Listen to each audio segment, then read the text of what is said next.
నమస్తే. నటసింహం బాలకృష్ణ. అయితే ఈ పేరు 'అఖండ' తర్వాత నుంచి ఎక్కడ వచ్చినా సరే అది హల్చల్ అవుతుంది, సెన్సేషన్ క్రియేట్ చేస్తుంది. సో అందరికీ తెలిసిందే 109 సినిమా బాబీతో రానున్నటువంటి ఒక సినిమా. దానికి సంబంధించి మూవీకి సంబంధించిన పూర్తి డీటెయిల్స్ ఎలా ఉంది, ఎక్కడ జరుగుతుంది ఇప్పుడు చూద్దాం. సార్ నమస్తే. నమస్తే. మొత్తానికి బాలకృష్ణ ఇప్పుడు ఎక్కడికి వెళ్ళినా సరే పెద్ద ట్రెండ్ అవుతూ వస్తున్నారు. ఆయన ఎక్కడ అడుగు పెట్టినా సరే అక్కడ ఖచ్చితంగా కొంగు బంగారం అయితే అవుతుంది.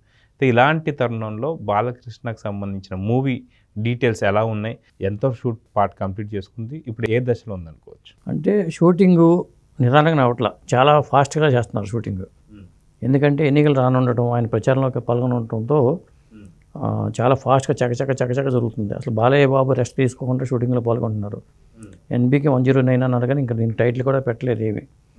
అదే పేరుతో షూటింగ్ జరుపుకుంటుంది. ప్రోగ్రెస్ అయితే తాజాగా ఏంటంటే ఇంటర్వెల్ బ్యాంక్ ఫైట్స్ చిత్రీకరిస్తున్నారు హైదరాబాద్లో. సో మొత్తానికి ఇంటర్వెల్ బ్యాంక్ కావచ్చు, క్లైమాక్స్ కావచ్చు, ఇవంతా కూడా ఎవరైతే బాబీ డియోల్ విలన్ ఎవరైతే ఉన్నారో, యానిమల్ సినిమాతో ఫేమ్ అయినటువంటి ఒక బాబీ డియోల్, ఈయన మీద బాగా ఫోకస్ పెట్టారని, ఇంకా క్రూయల్గా మనకు దీంట్లో కనిపించబోతున్నారని కొన్ని వార్తలు అయితే వస్తున్నాయి. దాంట్లో ఎంతో నిజం ఉందంటారు. ఇప్పుడు బాబీ డియోల్ అన్నారు కదా, డైరెక్టర్ పేరు కూడా బాబీనే. మళ్ళీ బాబీ పేరుతో బాబీ ఏమైనా చేస్తున్నారు అనుకుంటారు. బాలీవుడ్ యానిమల్లో మనకి ఆ విలన్గా అతను ఎంత చేశారో చూసాం మనం. ఆ బాబీ డియోల్ని తీసుకొచ్చారు బాలయ్యతో. మొన్నే అర్జున్ రాంపాల్, ఇప్పుడు బాబీ డియోలు. ఇప్పుడు ఈ సన్నివేశాలు కూడా బాబీ డియోల మీద చిత్రీకరిస్తున్నారట, యాక్షన్ సన్నివేశాలు. అందువల్ల అంటే ఇక్కడ ఒకటి ప్రధానంగా చెప్పాలండి, సాధారణంగా ఎన్నికల దగ్గర పడినప్పుడు ఒత్తిడి ఉంటుంది. ఇప్పుడు రాజకీయ నాయకులు ఎవరికైనా సరే ఒత్తిడి ఉంటుంది. దగ్గర నోటిఫికేషన్ వచ్చేస్తుందేమో, ఫ్రీగా షూటింగ్లో పాల్గొనడానికి కష్టం. కానీ బాలయ్య బాబులో అలాంటి ఒత్తిడి అయితే ఏమీ లేదని సమాచారం.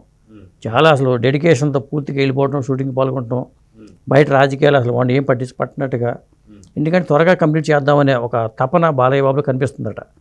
అందువల్ల ఇంత చకచకా జరుగుతుంది షూటింగ్. అంటే మొత్తానికి బాలయ్య బాబు గారికి వచ్చేసరికి ఆయన షూటింగ్ చాలా త్వరితగతిన పూర్తి చేసుకుంటున్నారు అంటే దాని అర్థం ఖచ్చితంగా ఎలక్షన్స్ కన్నా ముందే ఏమైనా రిలీజ్ అయ్యే అవకాశాలు ఉన్నాయంటారా, లేవంటారా? వాళ్ళు ఇంత ఫాస్ట్గా చేస్తున్నారంటేనే ఇది ప్లాన్ ఏదో ఉన్నట్టుగా అనిపిస్తుంది నాకైతే.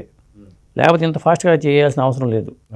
ఎన్నికలు దాదాపు ఏప్రిల్లో జరిగినాయి అనుకోండి, అంటే మార్చి ఏప్రిల్ అంటే పోస్ట్ అంటే ఎంతవరకు జరిగింది, టాకీపాటు ఎంతవరకు అయింది తెలియదు మనకి. 3 హీరోయిన్లు కొంత షూటింగ్ చేశారు, మారేడుమిల్లి అడవుల్లో కొంత షూటింగ్ చేశారు, ఇవన్నీ రిపోర్ట్స్ వచ్చినాయి. ఇంకా క్లైమాక్స్ ఫైట్ ఒకటి మిగిలిందండి, పెద్ద ఫైట్ అది. ఇది పెద్ద ఫైట్, ఇంటర్వెల్ బ్యాంక్ కూడా. ఆయన గెటప్ ఎలా ఉంటుంది, మరి 3 హీరోయిన్లు ఎందుకు, ఇలాంటి అంశాలన్నీ వస్తున్నాయి. ఇప్పుడు బాబీ డైరెక్షన్లో సినిమా అంటే గతంలో వాల్తీరు వీరయ్య, రవితేజ, చిరంజీవితో ఆయన చేశారు. అది మంచి హిట్ అయిన నేపథ్యంలో మరి బాలయ్య బాబుకి కూడా ఒక పెద్ద హిట్ ఇవ్వాలనే తపనతోనే బాబీ ఈ సినిమా చేస్తున్నట్టుగా తెలుస్తుంది. కాబట్టి నాకు తెలిసి మార్చిలో ఈ టాకీ పార్ట్ ఇప్పుడు అయితే డబ్బింగ్ కానీ అవ్వదనుకుంటున్నాను నేనైతే. కానీ వాళ్ళు ఏమైనా పొలిటికల్ డ్రామా, దీంట్లో పొలిటికల్ అంశాలు ఉంటే మాత్రం ఏప్రిల్లో రిలీజ్ చేయడానికి ప్లాన్ చేసుకోవచ్చు. ఎందుకంటే ఏప్రిల్లో ఎన్నికలు వచ్చినాయి అనుకోండి, ఏప్రిల్ 2వ వారం కల్లా కంప్లీట్ సినిమా షూటింగ్ పూర్తి చేసుకుని, ఫిబ్రవరి ఉన్నాయి కాబట్టి షూటింగ్ పూర్తి చేసుకుని, మిగతా పోస్ట్ ప్రొడక్షన్ వర్క్ అంతా చేసుకుని, ఏప్రిల్లో సినిమా ఎలక్షన్కి ముందు 1 వారం ముందు రిలీజ్ చేసుకున్నా సరిపోతుంది. వాళ్ళు ఇంత ఫాస్ట్గా చేస్తున్నారంటేనే అదని అనుకోవాలి. లేదా మనకు కొంత పాటు మరి గ్యాప్ వస్తుంది, మనం ఎన్నికల్లో ప్రచారంలో పాల్గొనాలి, నా పార్ట్ వరకు నేను పూర్తి చేస్తాను, మిగతా మీరు కంప్లీట్ చేసుకోండి అని కూడా చెప్పొచ్చుగా. అలా కూడా ఉంటుంది, అవకాశం ఉంది. అది అయితే ఇక్కడ అంతకుముందు చూసుకుంటే వాల్తేరు వీరయ్యలో చిరంజీవి ప్లస్ రవితేజ ఒక మల్టీ స్టారర్ సినిమా తీశారు, హిట్ కొట్టారు. సేమ్ అదేవిధంగా ఇప్పుడు బాలకృష్ణ సినిమాలో కూడా ఇంకొక స్టార్ కనిపించబోతున్నాడు అనే వార్తలు మాత్రం బాగా వైరల్ అవుతుంది. అది మళ్ళీ రవితేజనా లేదంటే ఇంకొకళ్ళ అనే వార్తలు అయితే వినిపిస్తలేదు. కానీ అంటే రకరకాల పేర్లు వినిపిస్తున్నాయండి. కొంతమంది దుల్కర్ సల్మాన్ ఉంటాడని, కొంతమంది రకరకాలుగా ఉన్నాయి. అది ఏంటి అనేది వాళ్ళు ఏంటంటే ఇదివరకు ఏంటంటే ప్రోగ్రెస్ పంపిస్తూ ఉండేవాళ్ళు, మనకు మీడియాలో వార్తలు వస్తూ ఉండేవి.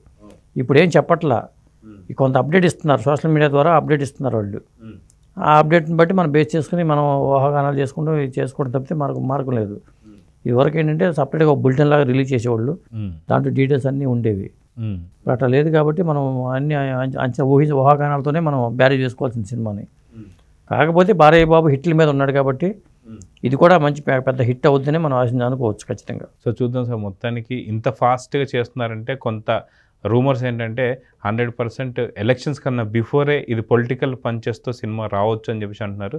చూద్దాం, అది మనం కూడా కోరుకుందాం. ఖచ్చితంగా ఎలక్షన్స్ కన్నా బిఫోర్ వచ్చి మంచి సెన్సేషన్ క్రియేట్ చేయాలని అయితే కోరుకుందాం. సో ఇదండి మొత్తానికి బాలకృష్ణ ఎలక్షన్స్ కన్నా ముందే ఈ సినిమా రాబోతుందా లేదా అనేది అయితే తెలియదు, కానీ మొత్తానికి క్లైమాక్స్ కావచ్చు, ఇంటర్వెల్ బ్యాంక్ కావచ్చు, హైలైట్గా నిలవబోతుందని అయితే చెప్తున్నారు.